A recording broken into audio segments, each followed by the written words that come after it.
Заканчивается первый месяц зимы. Итак, о событиях конца января, начала февраля. 29 января по старому стилю день поминовения святителей пермских Герасима, Петерима и Ионы. Святитель пермский Герасим отдельно поминается еще и 24 января, в день своей кончины. Владыка Герасим был третьим епископом пермским. Управлял епархией с 1418 по 1443 год, когда принял мученическую кончину. Владыка Петерим родом из Ярославля.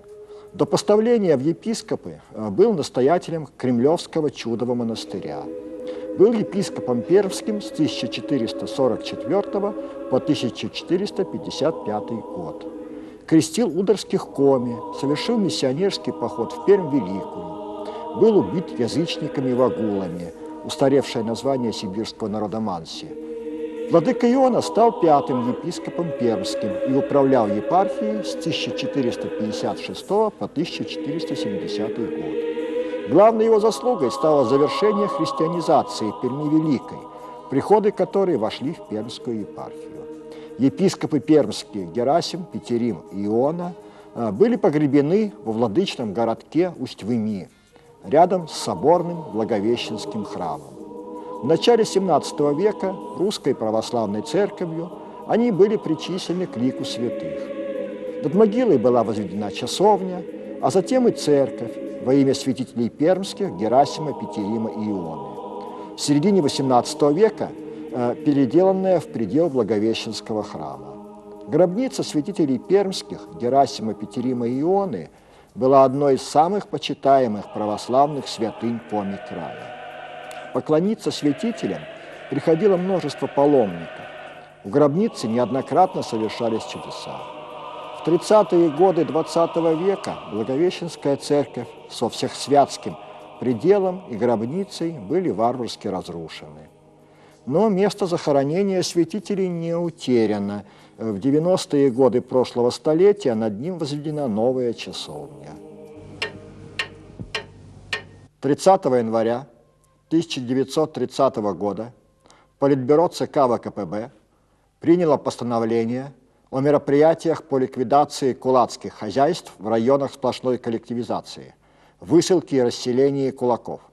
2 февраля 1930 года ОГПУ издала приказ по организации и ликвидации контрреволюционного кулацкого актива и выселении кулаков в отдаленные районы СССР. Так началась небывалая по своим масштабам репрессивная акция против крестьян, связанная с проведением коллективизации. В 1930-1931 годах было выселено и отправлено на спецпоселение более 381 тысячи крестьянских семей. Это 1 миллион 800 тысяч человек. Крестьянская трагедия захватила и Коми автономную область, куда был направлен один из больших потоков спецпоселенцев. Разумеется, раскулачивали и Коми крестьян, но их хотя бы не высылали из области.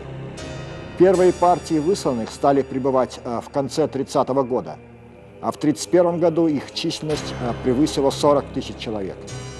По договорам с заготовительными организациями спецпоселенцев раскулаченных направляли на лесозаготовки.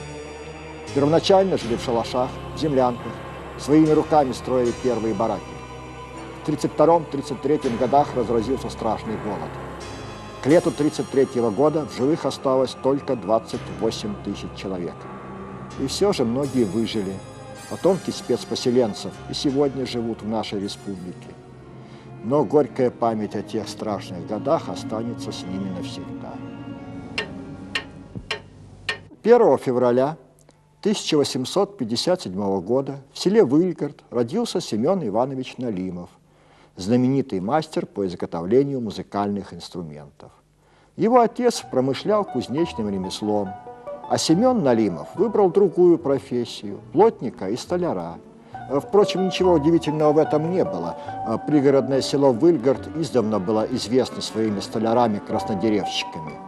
Были в нем и мастера, делавшие музыкальные инструменты, кстати.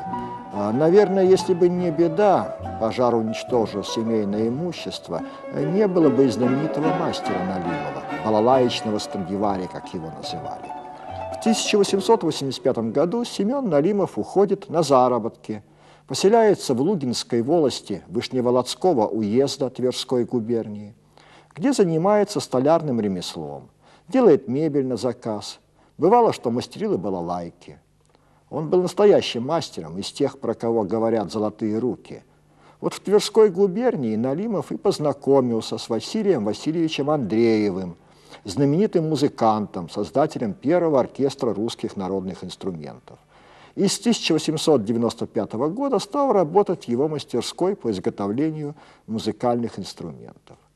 В 1896 году Налимов сделал первую домру, дав новую жизнь этому народному инструменту. К тому времени он давно вышел из употребления уже. Всего для оркестра Андреева им изготовлено 60 балалаек и домр, и еще более 200 инструментов для других исполнителей. Семен Иванович Налимов прославился как выдающийся мастер балалаечных дел. Его работы неоднократно удостаивались медалей международных выставок. Сам он был награжден золотой медалью с надписью «За усердие», удостоен звания потомственного почетного гражданина. Инструменты, изготовленные выльградским мастером Семеном Ивановичем Налимовым, составляют золотой фонд коллекции русских народных музыкальных инструментов. И в эти же дни вспомним о том, что 27 января 1959 года открылся первый съезд журналистов Коми АССР, положивший начало творческому союзу людей этой беспокойной профессии. 28 января 1946 года Бюро Коми обкома ВКПБ приняло постановление о возобновлении издания литературно-художественного и общественно-политического журнала на коми-языке. Он стал называться «Воев Коджух» – «Северная звезда». Журнал на коми-языке начал выходить еще в 1926 году. Тогда он назывался «Орден» – «Просека». С 1930 по 1941 год журнал выходил под названием «Ударник». В военные годы издание журнала было прекращено, просто некому было печататься, большинство литераторов было на фронте. 31 января 1992 года является датой создания Коми-союза молодежи. 1 февраля 1995 года было учреждено Коми-генеалогическое общество ОРТПУ, родословное древо. Общество объединяет людей самых разных профессий, занимающихся составлением родословных своих семей и родов, а также известных людей, связанных с Коми-краем. Готовит статьи и сборники по истории комизарианских родов.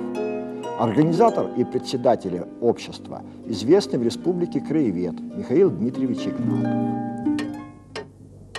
1 февраля 1922 года в Усть-Сысольске открылся первый Коми-областной съезд профсоюзов.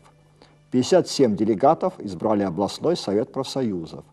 Так что профсоюзное движение в нашей республике насчитывает уже более 80 лет. 2 февраля 1964 года, через 3 года после введения в эксплуатацию железной дороги Микунь-Сыктывкар, соединившей столицу республики с российской сетью железных дорог, принял первых пассажиров Сыктывкарский железнодорожный вокзал, здание, ставшее одним из символов современного Сыктывкара.